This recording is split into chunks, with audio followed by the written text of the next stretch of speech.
I found my identity through food that would fuel a drive to dig deep into the history of my Omani and Zanzibari heritage. I now want to meet others and discover their history with them and the recipes that keep them connected to their heritage. Welcome to Dina's Coming Home. On today's episode of Dina's Coming Home, this evening we're in northwest London meeting Ecrin. Ecrin and I first got to know each other when she was a massive hype girl for Dine with Dina back in the day. Since knowing her, she's gone on to become a MasterChef 2024 contestant and now makes incredible Turkish food on her socials, Medusa Eats. I am so excited to be finally meeting in person, fangirling, learning all about life growing up in the Netherlands, a place where I spent 2 years after uni, and finding out what it's like to come from a Dutch culture but also a Turkish background. So let's head inside. Oh. Hi! Hi! Third floor.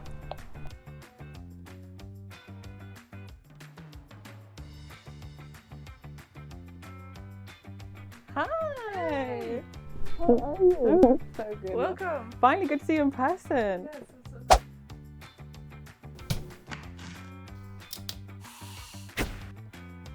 Right. I can't believe we're finally meeting in person. I actually didn't realize it was the first time I was meeting you in person. For some reason, I thought I'd seen you at like an event or I don't know, because we speak so much on Instagram that it's crazy to finally meet in person. So thank you so much, Ecrin, for joining me. Thank you too.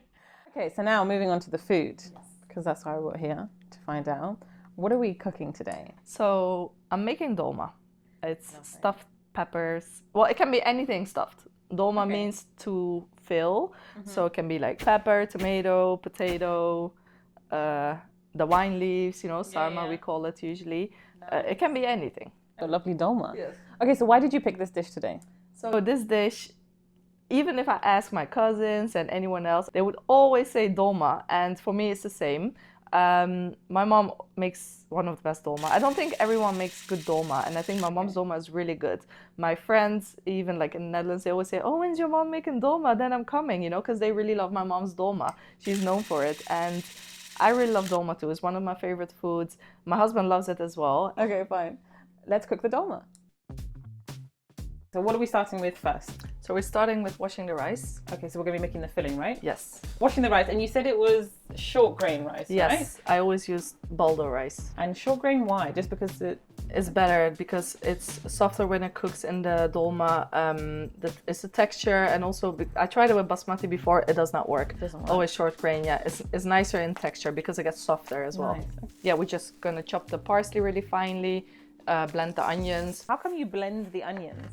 Because we usually grate it, and when you grate it, it just takes more time, and then you'll cry, of course. Just gonna cut off these parts of the tomato because we will be putting that on top when we fill it, so it looks a bit pretty, I'm not going to cry onions today.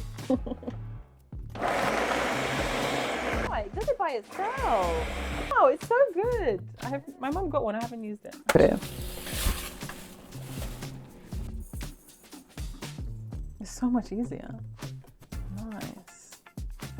So how come do you ever just blend? If it was me, I'd blend it all in there. No, because this is gonna become like liquidy as well then. When you blend it? Yeah.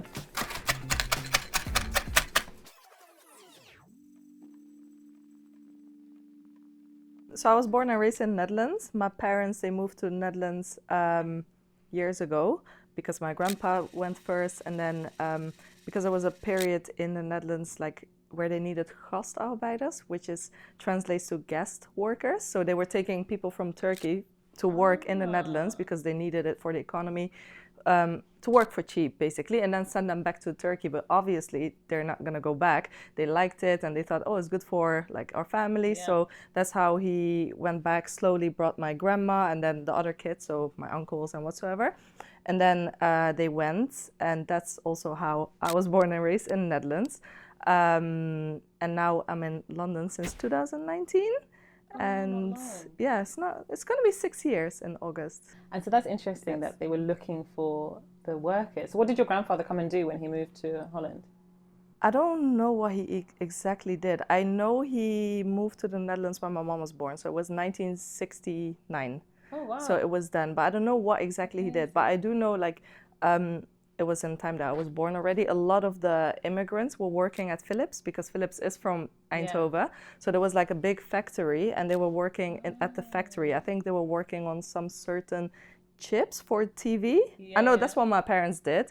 And a lot of them did that as well. But I don't know exactly what my grandpa did. God, that's so cool. So your parents also worked at Philips? Yes. And so then that's why you were in Eindhoven? Because, For those that don't know, Eindhoven is like the famous thing about Eindhoven is Philips being there. They call it the City of Lights because of it. It is. Oh my God, so that's so cool. So where are your family originally from in Turkey? They're from Posov. I've never heard of Posov. I thought so. It's like in the east. It's so Turkey has, I think it's 81 or 82 provinces. Yeah. And the province is Ardahan, and then the district, city, whatever you call it, is Posov. And it's bordering to Georgia. Oh, very cool. It's really close to Georgia, yeah. Growing up, I think I had a bit of a, I don't like to say it, but I had a bit of an identity crisis because my background's Turkish, my parents are Turkish, but then the school I went to, the elementary school, primary school, it was like 90% Dutch people. So I never felt like I was fitting in because everyone was like blonde, blue eyes, and spoke Dutch. I spoke Dutch as well, of course, but then at home it was always Turkish. So I never felt like I was fitting in.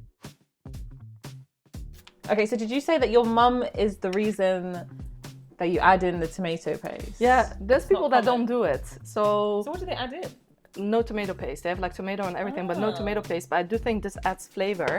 And then the pepper paste as well. I like the combination. Oh, okay, nice.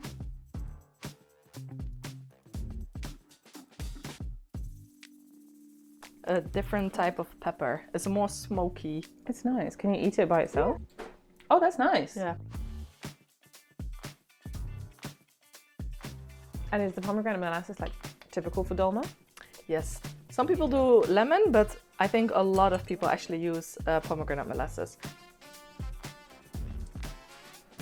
You have to be careful with mixing. I always say that because you don't want the rice grains to break. You want them to stay whole. If it breaks, it's okay, but you want them to stay whole. And it's easy for them to break. Yes, exactly. So that's why when you mix it to combine, just do it like slow. Tell me about Posov. What's it like there? The first impression I had, so I arrived, the houses are old, like proper village houses. It's on top of the mountains. It's a lot of greenery, so that is nice. Yeah. It's beautiful. Everything is green. You see chickens walking there. You see cows walking there. And my cousin, the dad is from Kars. That's a province next to Ardahan. They used to be connected at some point, but now they're separate provinces. And she was like, oh yeah, you know, when you go to the village, you're gonna like it because the meat is really good there. And I'm a real meat eater. Okay. Sorry for the vegans, but I love meat.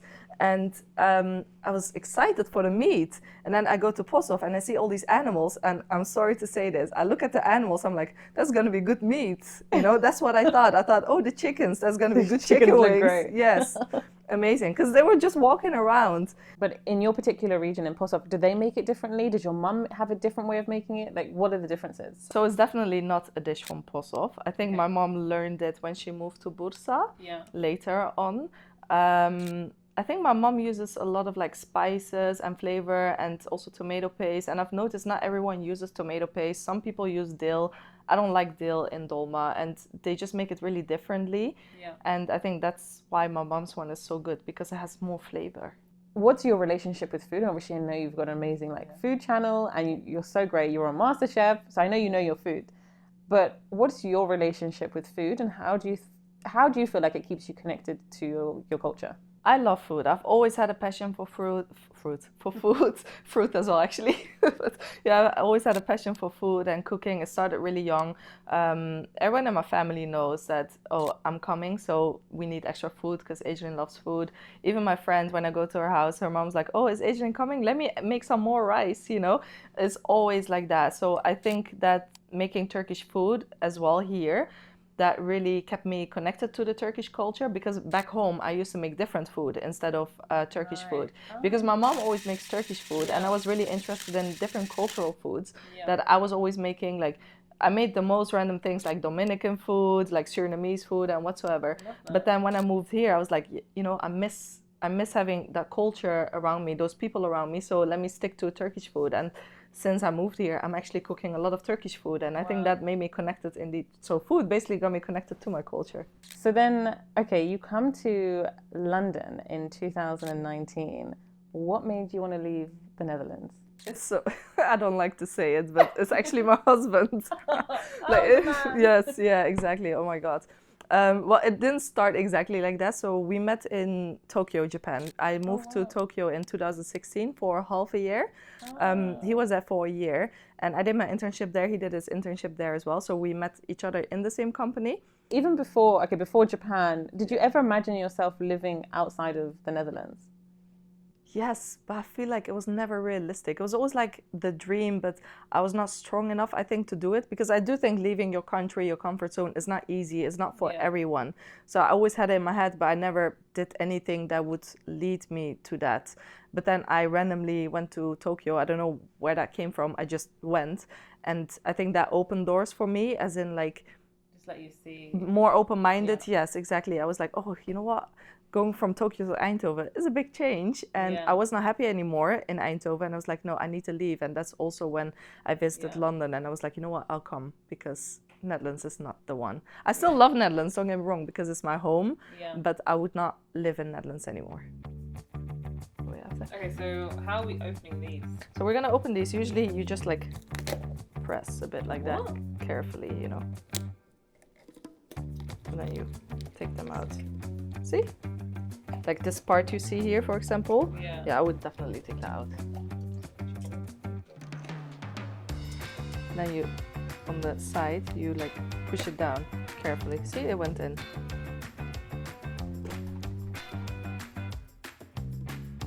Work a few holes, just like that. And then, yes, exactly. Let it go in there to make it cute.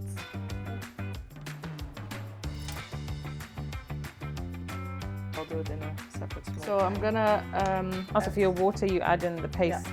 you can also do, like, you can add just water to cover it, but I like to add a tomatoey water for more flavor. So tomato paste, and like I said, tomato paste goes well with pepper paste. So I do mix that together, and then I like to add a little bit of Aleppo pepper again. Olive oil on top as well, but I will do it in here, so I don't need to do it on top.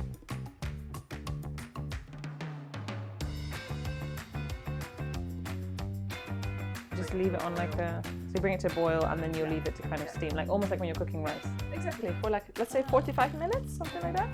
So yeah, that's it. I just need to look for the lid. Especially when you were in junior school and trying to navigate being Turkish but also being Dutch and trying to fit in. Are there things that you wish you had kind of just spoken up about or said, or didn't feel like you were stuck? Because especially for me, when I was in school, I never told anyone I spoke another language. I didn't want them to know where I was from. I was like so embarrassed. And now I just wish I kind of spoke up about a lot more. So are there things that you wish you'd done differently? I think I would tell my younger self, it's okay if you're different than anyone else, because that makes you special, right? Yeah. So I would do that and be like, no, don't be ashamed for who you are, because this is who you are, and your background is what shaped you.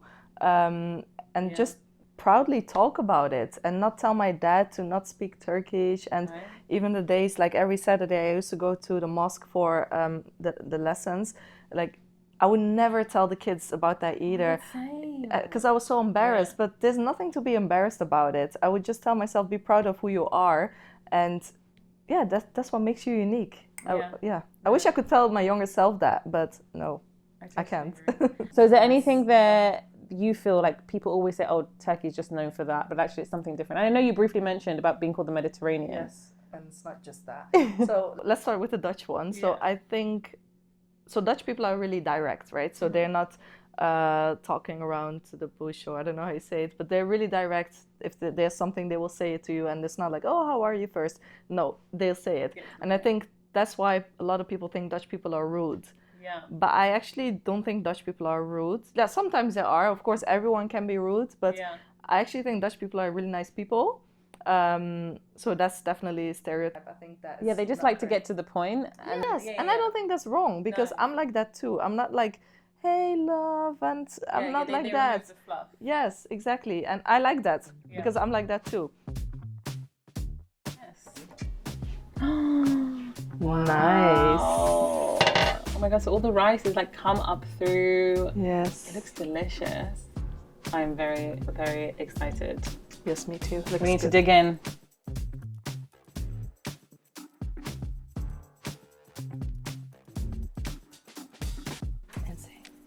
Incredible. Now you have to tell me about this muggy water that you keep Okay, talking so about. like I said, we eat this with yogurt.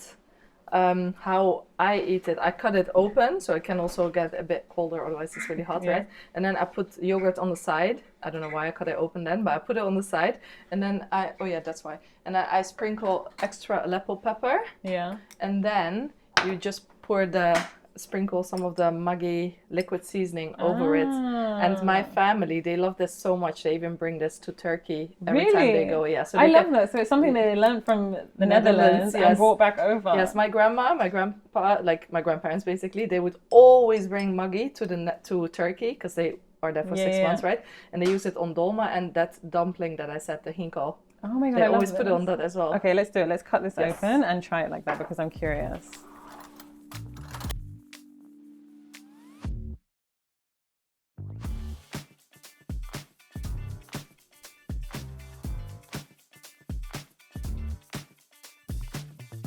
Hot as in it's hot from the warm. Yeah. See, that's why you put yogurt on everything, so it cools it down. So good. And actually, okay, I've never had that Maggi seasoning, but you can just taste it and it just gives you right at the beginning. It's good, right? Yeah, it's such a good idea. I love it.